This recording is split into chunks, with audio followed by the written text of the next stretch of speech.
Bismillahirrahmanirrahim. Assalamualaikum warahmatullahi wabarakatuh.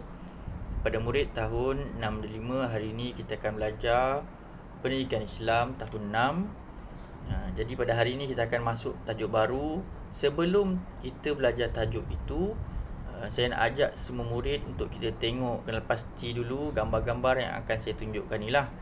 Okey. Gambar pertama ni kita tengok ada perkataan Allah dalam tu, dan juga ada perkataan-perkataan Arab dalam tu juga. Yang kedua, gambar ni ada tulisan Arab, ada nombor-nombor dalam Arab. Yang ketiga, ada perkataan Allah, Muhammad, Umar, Abu Bakar, Uthman, Ali. Allahu la ilaha illallah, la ilaha illahu. Ada itu perkataan tu semua dalam tu.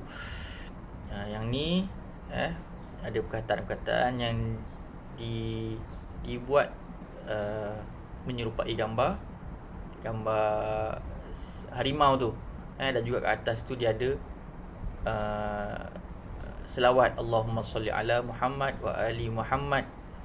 Ni gambar ni kita tak tahu apakah maksud di sebalik tulisan-tulisan ini. Ini sama dengan tadi. Dan juga yang ni lah, ada Allah wahdah la syarikalah, Muhammad abduhu wa rasuluh. Okey, baik. Apa yang kita faham tentang gambar ni? Sebenarnya gambar ni merupakan azimat, yang kita panggil azimat, ataupun kita panggil wafa'. Wafa' ini merupakan salah satu daripada perkara syirik kepada Allah. Jadi hari ini kita akan belajar tentang syirik. Kita akan belajar tentang syirik. Perkara-perkara ini boleh membawa kita kepada syirik kepada Allah. Untuk itu, murid boleh buka buku Pendidikan Islam tahun 6, muka surat 101.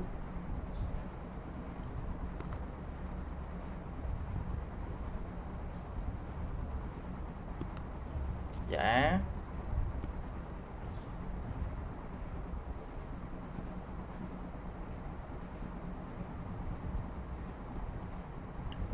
Okey, ini dia. Syirik. Yang ni muka surat 101 ni saya tak perlu nak bacakan lah. Jadi murid boleh baca sendiri yang ni. Tapi sebenarnya dia berkenaan dengan azimat yang saya tunjuk tadi tu.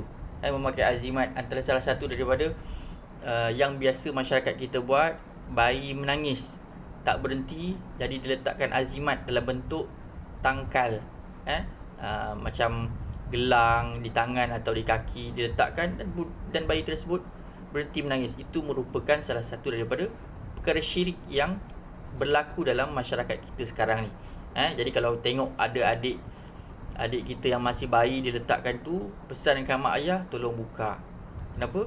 Kalau benda tersebut adalah azimat, dia merupakan salah satu daripada perkara yang kita panggil syirik kepada Allah. Apa itu syirik? Itu masalah dia. Buka muka surat 102.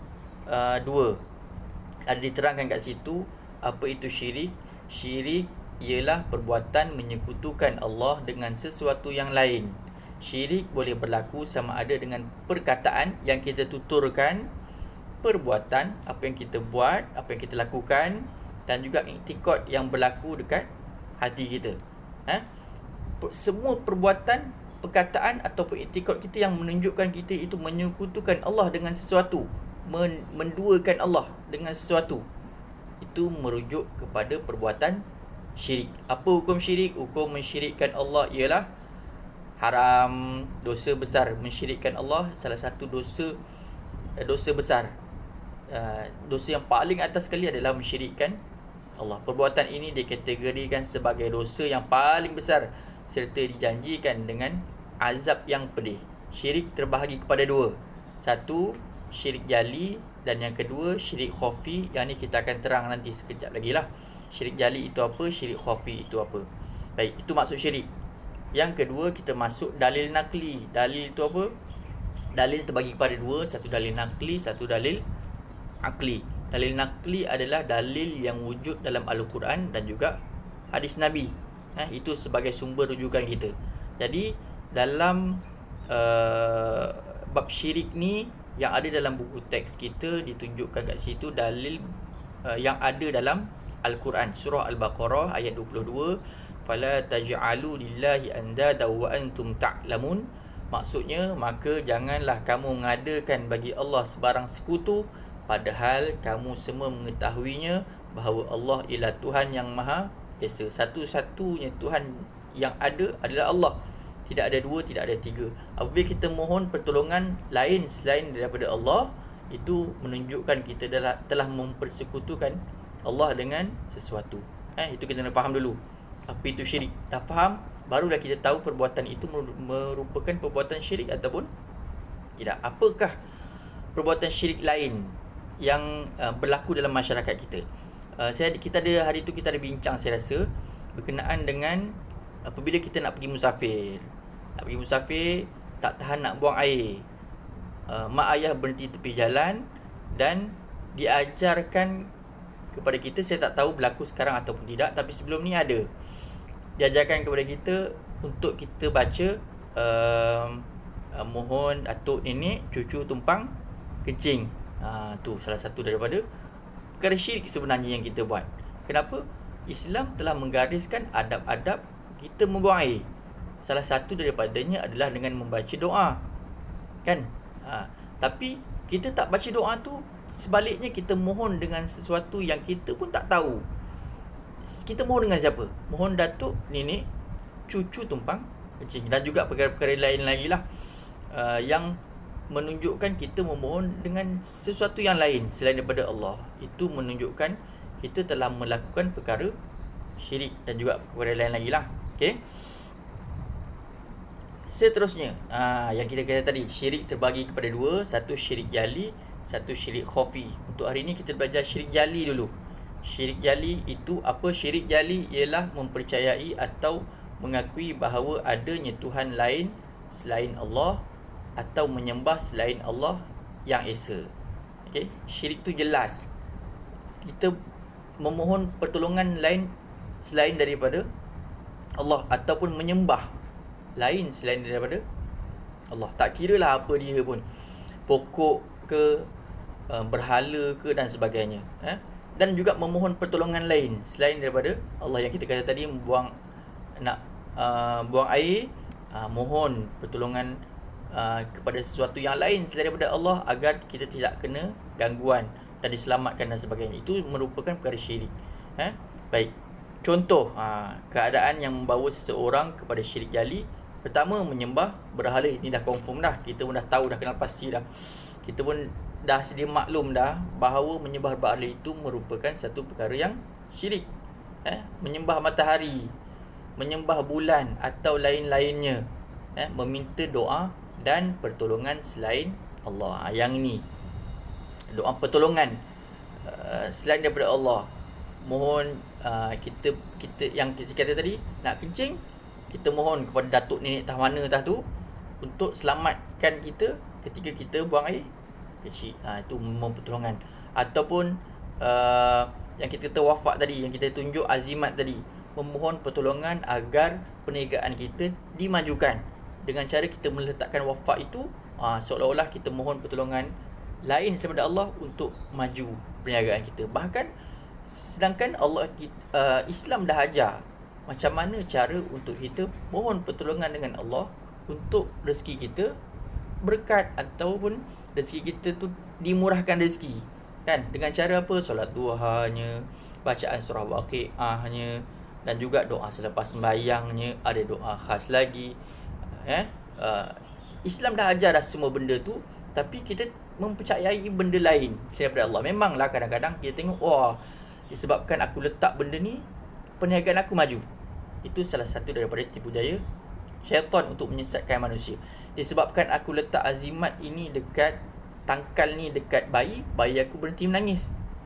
Itu salah satu juga daripada perkara-perkara yang syaitan cuba menyesatkan manusia. Baik. Apakah akibat andai kata kita lakukan perkara-perkara syirik jali itu? Yang pertama, merosakkan akidah. Sudah tentulah apabila kita menyembah berhala, rosak akidah, terkeluar kita daripada Islam, memohon pertolongan lain selain daripada Allah pun menyebabkan kita boleh terkeluar daripada Islam. Apabila nak bertaubat, tak boleh bertaubat macam tu saja, perlu mengucap 2 kalimah syahadat balik, perlu bertaubat dengan taubat nasuha, dengan sebenar-benar taubat. Rosak akidah seseorang apabila dia terlibat dengan perkara-perkara ini. Pergi jumpa bomoh, nak itu, nak ini, nak mohon, bomoh buat itu, buat ini, tu masalah juga tu. Okay.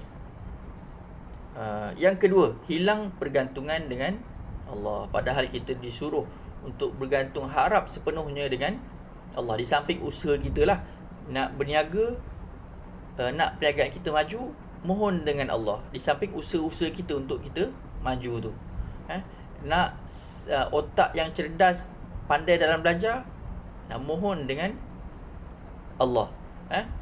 Selain daripada usaha kita pergi makan makanan yang berkhasiat, belajar dan sebagainya.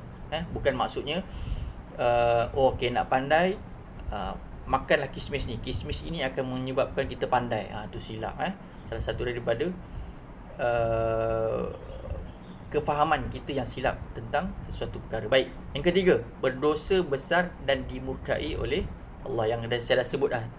Yang tadi tu, yang awal tadi saya dah sebut, antara dosa besar adalah syirik kepada Allah yang Allah tak boleh nak ampun kecuali melalui taubat nasuha. Yang keempat, kekal dalam api neraka.